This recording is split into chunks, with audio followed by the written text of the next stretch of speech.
On est quand même dans une époque où il y a des émissions de télé, il y a des magazines qui dénoncent le fait que dans la gros-industrie, dans les supermarchés, tout ce que vous achetez, à quelque chose près, à part le papier de toilette et encore, est toxique. Mais les gens, quand vous discutez avec, vont vous dire: «Ouais, mais bon, alors à ce moment-là, on ne fait plus rien, on ne peut plus rien acheter, puis il faut bien mourir de quelque chose». Oui, sauf que c'est pas parce qu'on te vend de la merde que tu es obligé de l'acheter. Passage.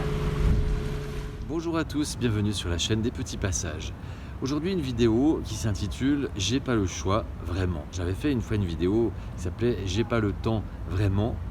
Et bien cette fois c'est des histoires de choix. Parce que quand vous discutez avec quelqu'un, quand je discute avec des gens et qu'on aborde la question des changements de vie, de prise de conscience, tout ça, les gens souvent disent: «Ah ouais, mais bon, moi j'aimerais bien faire comme toi, j'aimerais bien changer de vie, j'aimerais bien ceci, cela, mais j'ai pas le choix».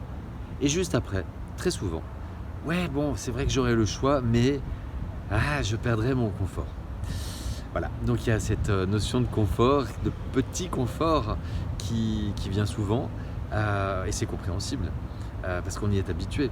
Et on nous a créé des besoins auxquels on s'est habitué, et donc pour changer, c'est comme le Titanic, on ne le fait pas virer de bord d'un coup du gouvernail du petit doigt.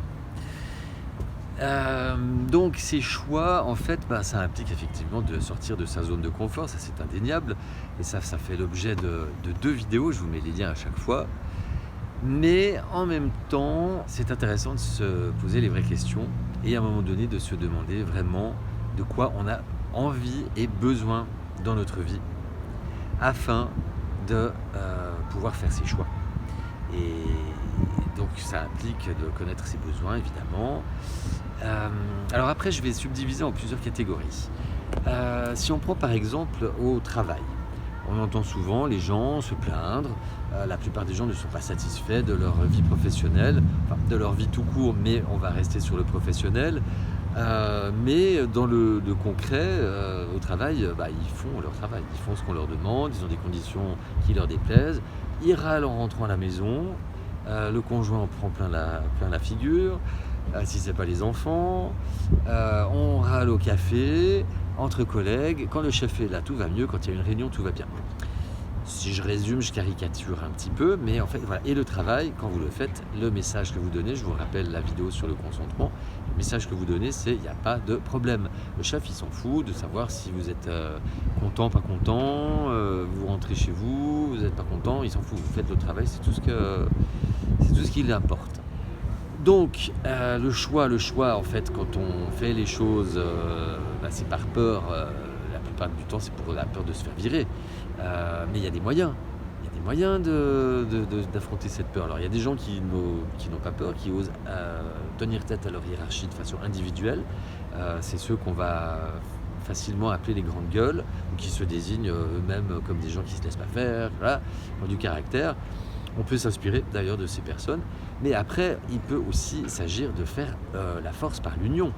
Et là, moi, ce que j'invite chacun à faire dans les équipes de travail, c'est quand il y a des conditions qui vous déplaisent, vous faites une lettre que vous co-signez. Et ainsi, s'il y a une des personnes qui va se faire porte-parole de l'équipe à une réunion ou auprès du chef, il est couvert par les signatures des autres. Parce que sinon, il y va au casse-pipe, mais selon la tournure que prend la réunion, les autres vont dire non, nous on n'a rien dit. Et c'est lui qui se fait saquer. Par contre, l'entreprise, elle a besoin des employés. Je vous rappelle que les 1% qui s'enrichissent ont besoin des 99%. Donc si tous ensemble, vous posez les conditions, vous dites voilà, on refuse ça, on exige ça, et vous mettez des menaces, des menaces que vous mettez à exécution, que vous menez à exécution, à savoir voilà, une grève ou une mini-grève, voilà, on refusera de faire ça sans si les choses ne changent pas, voilà, vous mettez un ultimatum. Et ils ne peuvent pas saquer toute une équipe parce qu'ils ont besoin de l'équipe. Il faut y penser à ça. Et si c'est toute l'entreprise, c'est encore pire. C'est comme le boycott dans la consommation. Donc parlons de la consommation. Là aussi, on est quand même dans une époque où, je prends souvent l'exemple d'Élise Lucet, il y a des émissions de télé, il y a des magazines qui dénoncent le fait que dans la gros-industrie, dans les supermarchés, tout ce que vous achetez, à quelque chose près, à part le papier de toilette et encore, est toxique, contient des éléments toxiques, que ce soit du alimentaire ou du non alimentaire, avec des arômes, des conservateurs, des parfums, voilà, des pesticides, qui sont entre peu, moyennement et hautement toxiques. L'OMS ne peut pas dire que c'est très clairement toxique parce que sinon ça impliquerait, ils sont obligés de les interdire et comme l'OMS travaille main dans la main avec l'industrie, et bien voilà, c'est des classements bidons. Mais en gros, voilà, on ne peut pas l'ignorer. Mais les gens, quand vous discutez avec, vont vous dire « Ouais, mais bon, alors à ce moment-là, on ne fait plus rien, on ne peut plus rien acheter, puis il faut bien mourir de quelque chose. » Oui, sauf que c'est pas parce qu'on te vend de la merde que tu es obligé de l'acheter. Jusque-là, on a des besoins fondamentaux, et quand vous regardez dans le caddie, à la sortie des supermarchés,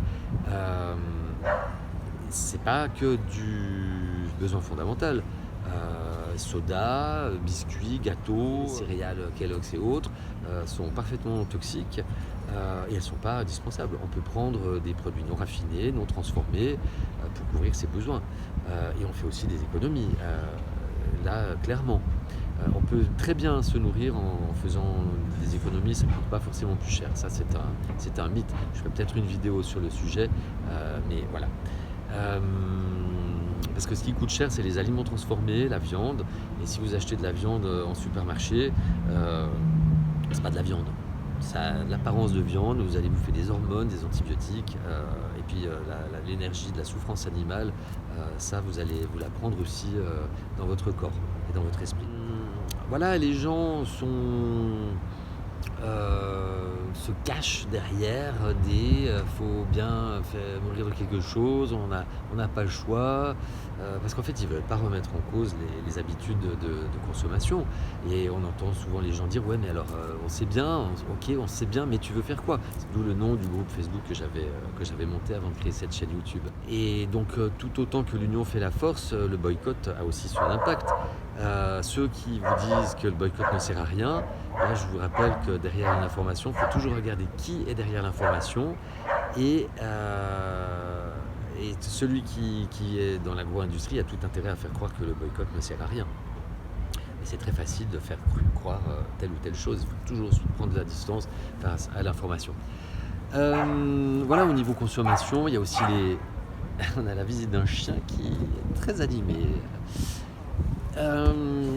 Les habitudes de consommation par rapport aux emballages aussi, et sur-emballage. Vous avez le choix, par exemple des fois il y a deux produits, un qui est avec un emballage très plastique, un autre avec un emballage plutôt papier.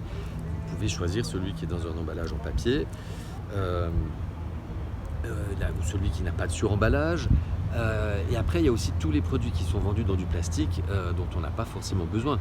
Donc là, par exemple, je prends l'exemple vous allez acheter un smoothie dans des espèces de gobelets en Kevlar, super rigides avec un couvercle et une paille. Non. Voilà, acheter ça, c'est du consentement.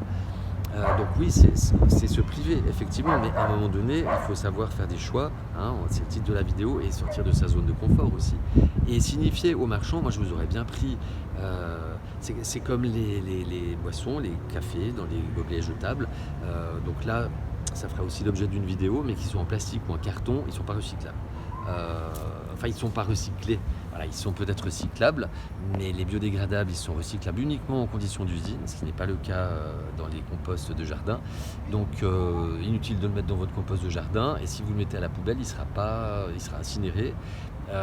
Et ceux qui ne sont pas biodégradables, ils sont 100% recyclables. Ils ont une pellicule de plastique, donc ils ne sont pas recyclés.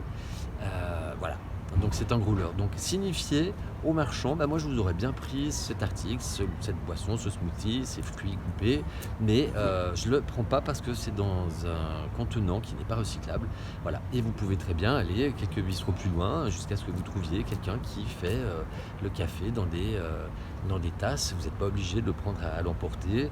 Vous pouvez demander aussi, tant qu'à faire, si vous prenez dans un gobelet en carton, sans couvercle et sans touillette si vous ne prenez pas de sucre, parce qu'en général on vous met l'un et l'autre. Enfin, c'est des tout petits gestes en fait qui sont à votre portée, vous avez le choix.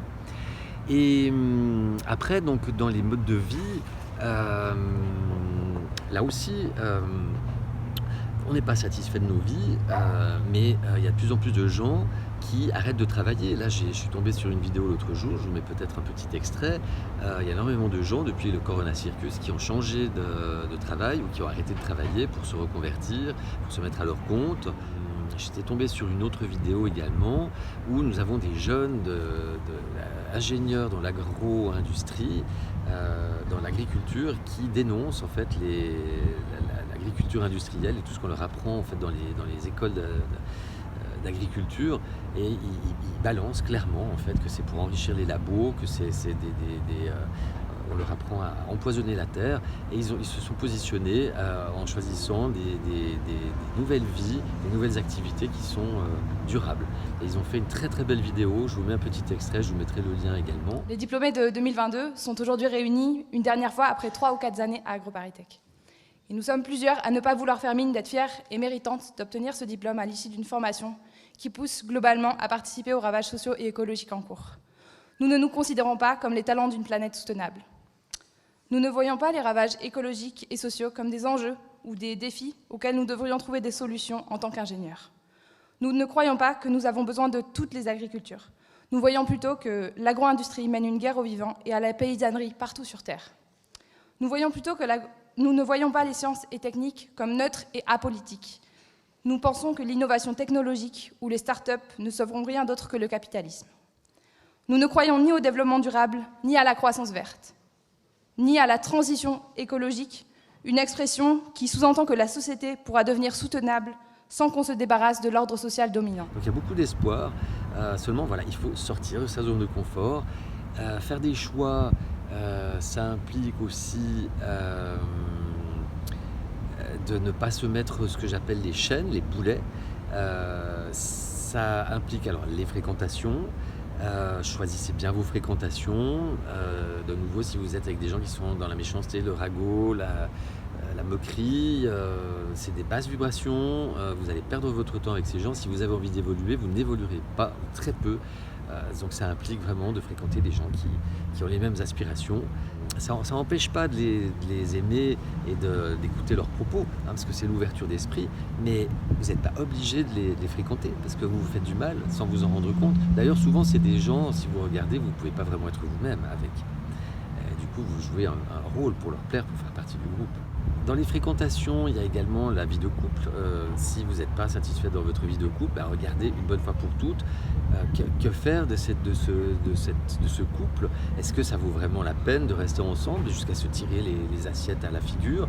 Est-ce qu'il vaut mieux pas déconstruire une relation et se quitter en restant en bon terme? À prendre en considération aussi.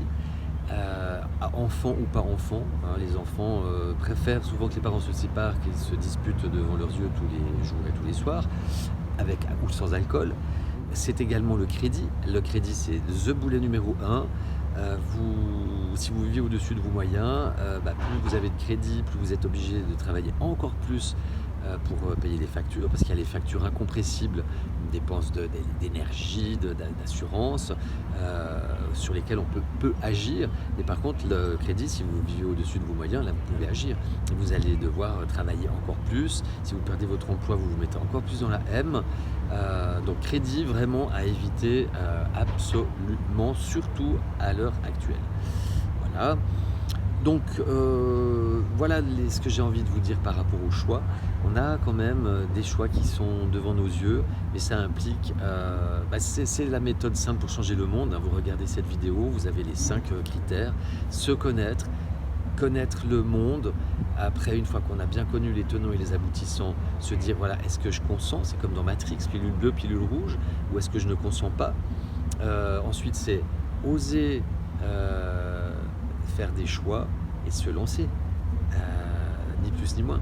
Et sortir de sa zone de confort, toujours, parce que si on reste plan-plan dans le confort, on n'évolue pas, et c'est dans la difficulté qu'on évolue. Voilà, je vais m'arrêter là parce que je pourrais en dire tellement, mais voilà, je vous remercie de votre intérêt. Je vous invite à essayer vraiment de vous positionner, de bien réfléchir si vous n'avez pas le choix. Et puis je vous dis à tout bientôt. Je vous invite à vous abonner à la chaîne, à mettre des likes, des commentaires. Et prenez soin de vous, je vous aime.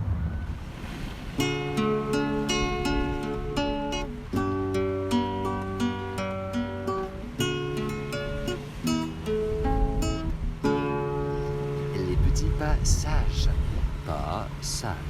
passage, passage.